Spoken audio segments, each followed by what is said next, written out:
What's up guys? Ako si Joe, hindi sikat, pero gusto kong mag-vlog. Kaya sana, panoorin yung mga video ko. Wow! Nag-enroll kami. Kasama namin ang India. Ayan no? Sana magkakaklase kami. Nakikita Gawa nyo niyo kami ma'am. ng paraan. Ma'am, Mamiss Lai, good luck nyo naman po kami. Sa aming journey. Dadalo kami dyan. Hindi na, sabalayan si ma'am. Supply. Kasama natin guys, mga India.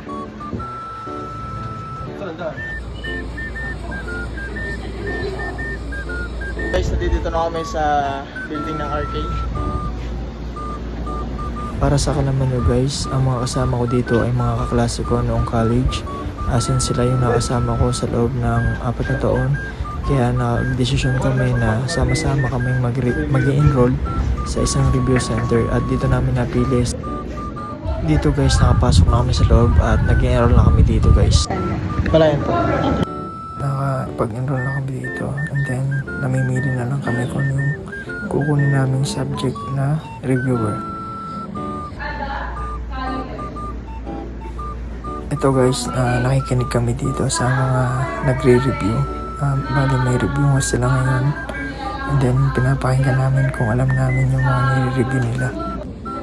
Nakuha na namin dito yung mga reviewer namin. And then may ine-explain lang si ma'am na konti about sa mga reviewer.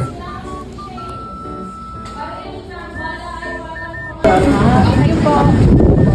Magkakayo-tayo na kayo ng requirements doon sa JC. Okay po. Para hindi kayo maagal. Ganun pala nga yun, dami. Pinakamatagal ay TOR. Tapos Wala pa nga po kami nun. Sinabihan kami dito ni ma'am na kumuha daw kami ng iba naming mga requirements para lasasin na kapag nag-start na review.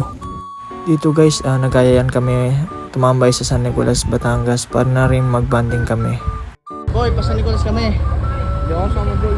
Bakit? Saka? Nagala din ako. Boy na kaya? Vlog. Boy. Ano sabi mo? Bibiyo ka kaya? Bibiyo? Gusto mo? Oh. Ano guys, so, pogi na motor niya yan, eh. Nakita niyo guys. Ayan guys, nandito kami sa San Nicolas, Batangas. Dito kami sa Coffee Lunch. Jaser orders Jaser.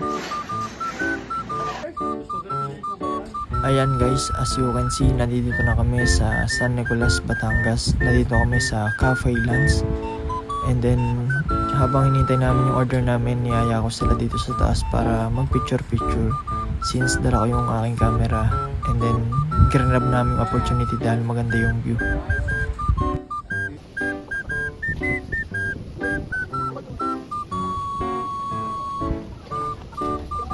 Siyempre, hindi tayo magpapahuli. Nagpa-picture din tayo dito kay GB.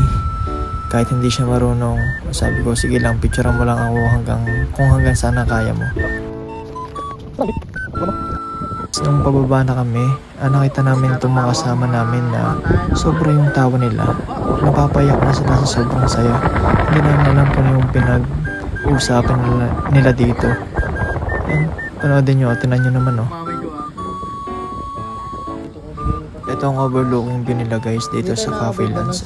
Marerecommend ko talaga tong place na to. Sobrang sulit. Hanggang dito na lang guys. Dito ko tatapusin yung video na to kasi hindi ako nakapag-video ng marami. Kasi hindi naman talaga ako vlogger. At vlogger-vlogeran lang. Ayun guys, salamat sa panonood at mabuhay kayong lahat. Maraming salamat.